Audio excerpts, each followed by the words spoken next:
Assalamualaikum dan salam sejahtera. Hari ini kita akan sambung bab yang ketiga iaitu berkaitan dengan pergerakan bahan merentasi membran plasma. Untuk 3.1 kita akan lihat struktur membran plasma. Okey, di mana dalam subtopik 3.1 ini kita akan tengok keperluan pergerakan bahan merentasi membran plasma, komponen membran plasma dan fungsinya, lukis dan label komponen membran plasma, juga menghuraikan ketelapan membran plasma. Okey, kita tengok satu persatu.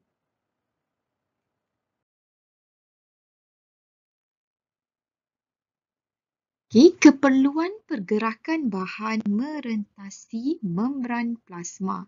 Maksudnya, membran plasma kalau kamu ingat ia di membran plasma kan? Okay, dalam ni ada komponen-komponen. Okay, pergerakan bahan merentasi membran plasma maksudnya bahan apa yang boleh masuk dan bahan apa yang keluar daripada sel. Kalau nak masuk ke sel, ia akan melalui membran plasma. Nak keluar daripada sel juga, ia akan melalui membran plasma. Okay. Sel hidup memerlukan bahan dari persekitaran luar untuk menjalankan proses hidup. Contohnya apa? Oksigen, kan? Okay, pada masa yang sama, proses metabolisme dalam sel menghasilkan bahan buangan yang perlu disingkirkan daripada sel. Maksudnya, akan ada bahan yang masuk ke dalam sel sebab bahan tersebut perlu untuk menjalankan proses hidup. Dalam masa yang sama, sel bila dia mengalami proses hidup, bila dia mengalami proses metabolisme, ia akan menghasilkan bahan buangan. Dan bahan buangan ini perlu disingkirkan daripada sel. Sebab itulah adanya bahan yang keluar daripada sel. Sebab sel ini ia perlukan bahan dan dia akan singkirkan bahan. So, bahan yang masuk dan keluar itu adalah melalui membran plasma. Okay. Bagi meneruskan proses hidup, sel mesti membenarkan sesetengah bahan masuk dan keluar daripada sel. Kalau semua bahan masuk je tak boleh keluar, agaknya macam manalah bahan buangan tu nak disingkirkan, kan? Sebab tu kena ada. Maksudnya sel itu mesti benarkan bahan masuk, mesti benarkan bahan keluar. Tapi tak semua, sesetengah sahaja.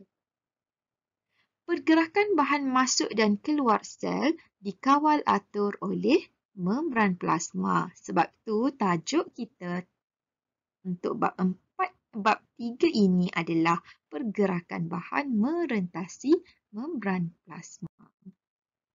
Okey, seterusnya kita lihat struktur. Okey, struktur membran plasma. Okey, ini adalah sitoplasma. Ini membran plasma lah ni. Okey, membran plasma. Okey, dalam membran plasma ini adalah sitoplasma. Okey, di luar membran plasma adalah persekitaran. Okey, di luar membran plasma ini adalah persekitaran. Okey. Kemudian kamu tengok kita ada protein liang. Okey, ada protein liang. Dan kita ada protein pembawa. Okay, bezakan protein pembawa dia macam ni, macam tapak kasut kan. Okay, protein liang dia ada liang di bahagian tengah ni. Okay, dia ada liang. Kemudian ada glycoprotein. Okay, glycoprotein tu adalah gabungan di antara protein dengan di antara dengan protein lah. Kalau glycolipid tu yang melekat, yang warna kuning tu, lipid yang melekat pada lipid yang melekat pada tapak ni. Okay. Membran plasma glycolipid. Ini glycoprotein. Okay, dia melekat pada protein. So, glycoprotein.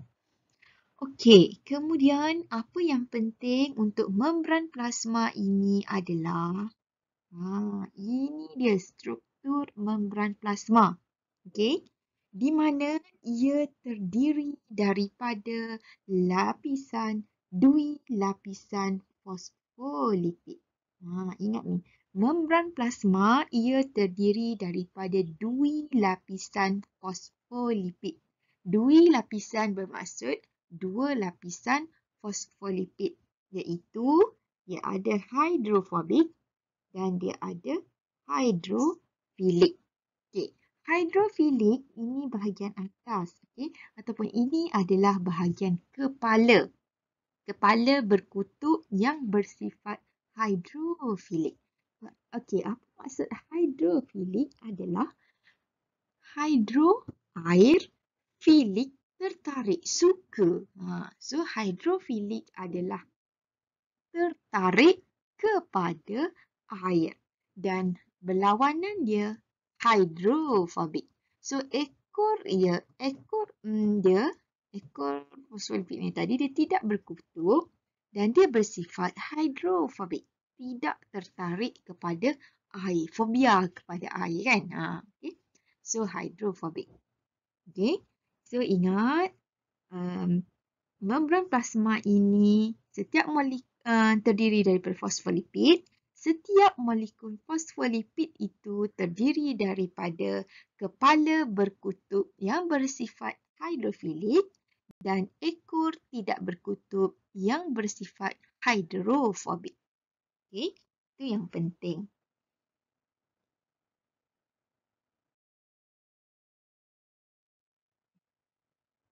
Okay.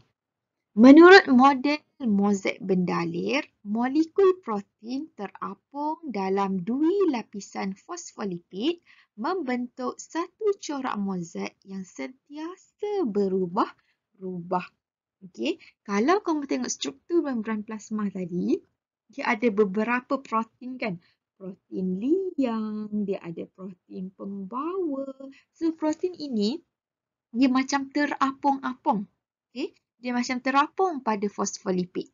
Jadi, bila dia terapung, kamu bayangkan bila dia terapung, dia tak dia macam seolah-olah berenang-renang di permukaan tu kan. So, dia nampak bila dia sentiasa bergerak-gerak, kita akan nampak dia seolah-olah seperti corak mozaik yang sentiasa berubah-ubah sebab dia bergerak-gerak. So, kita nampak corak dia berubah-ubah. So, setiap molekul fosfolipid ini, macam cikgu cakap tadi, ia terdiri daripada kepala berkutub hidrofilik dan ekor tidak berkutub hidrofobik. Okay. So, kena ingat struktur membran plasma, ia adalah mengikut model mozaik bendalir.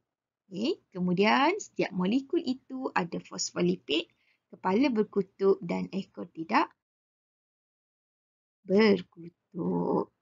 Okay, bahagian kepala molekul fosfolipid di lapisan luar menghala ke arah bendalir di luar sel ke persekitaran ni.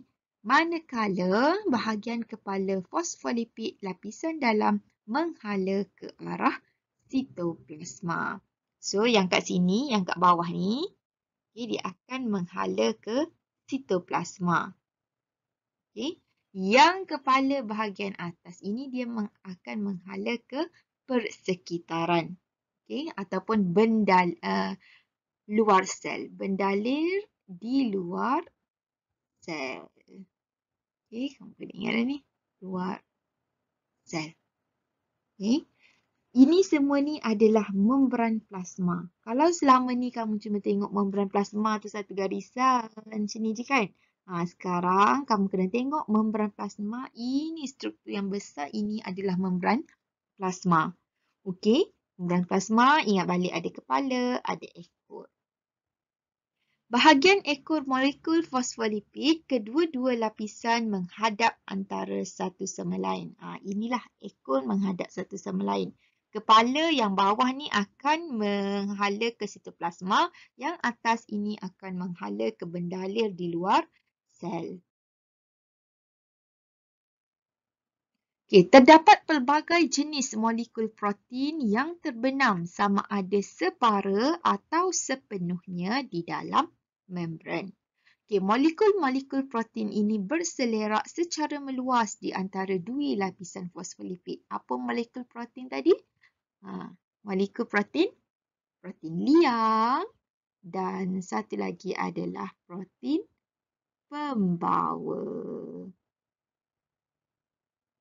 Molekul protein yang mempunyai liang atau tersusun disebut protein liang, manakala molekul protein yang berfungsi sebagai pembawa disebut protein pembawa. So, kamu dah tengok struktur dia tadi, protein liang dia ada liang di tengah. Protein pembawa dia macam tapak kasut. Kan? Okey. Model protein liang dan juga protein pembawa. So, macam inilah. Okay. Ini adalah fosfolipid. Dua lapisan fosfolipid tadi. Okay. Ini adalah protein liang yang kita nampak ada liang. So, ini struktur di luar sel, ini dalam sel. Okay. Ini adalah di bahagian dalam sel. Okay. Ini luar sel. So, dalam sel, molekul yang daripada luar sel akan masuk melalui protein liang ke dalam sel. Okay. Yang luar sel, yang untuk satu lagi protein pembawa pula. Okay, protein pembawa dia lain sikit. Okay, sebab apa? Protein pembawa ni kalau kamu tengok, dia buka, lepas tu molekul masuk, lepas tu dia tutup, dia buka pula sebelah bawah, so molekul itu akan keluar. Okay, kalau protein liang, dia masuk straight je.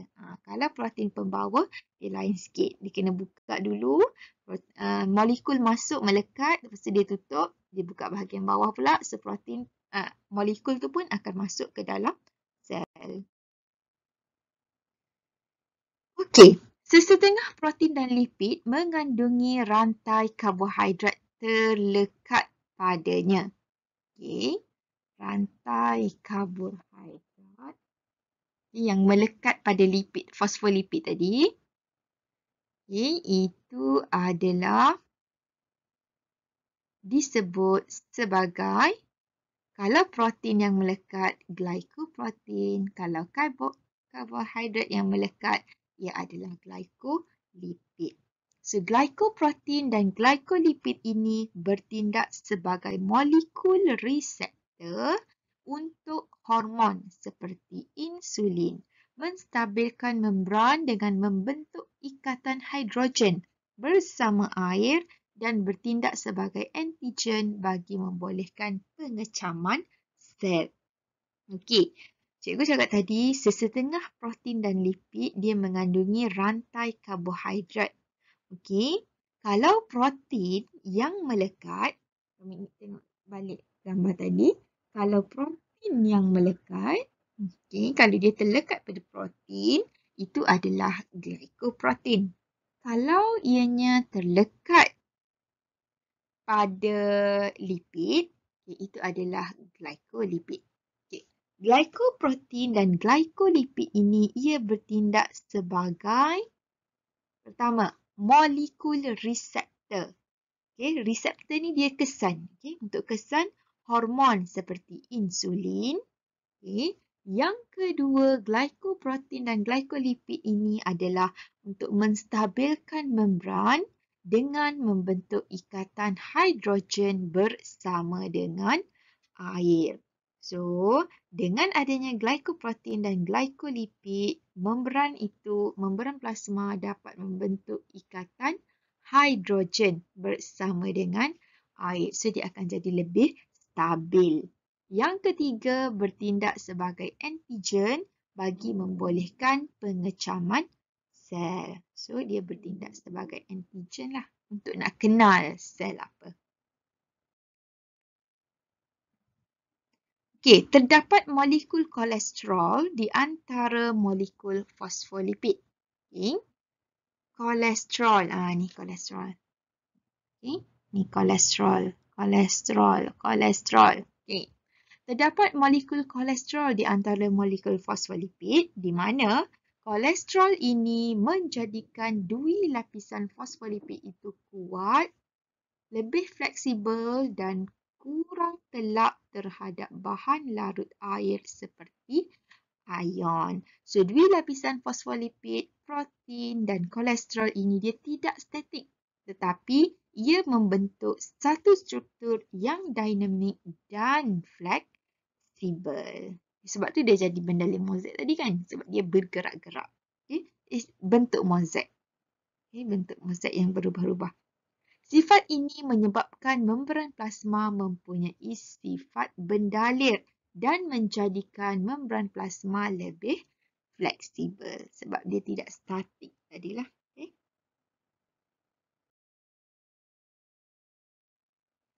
Sifat ketelapan membran plasma. Sesuatu membran dikatakan telap. Okay. Faham betul-betul ya.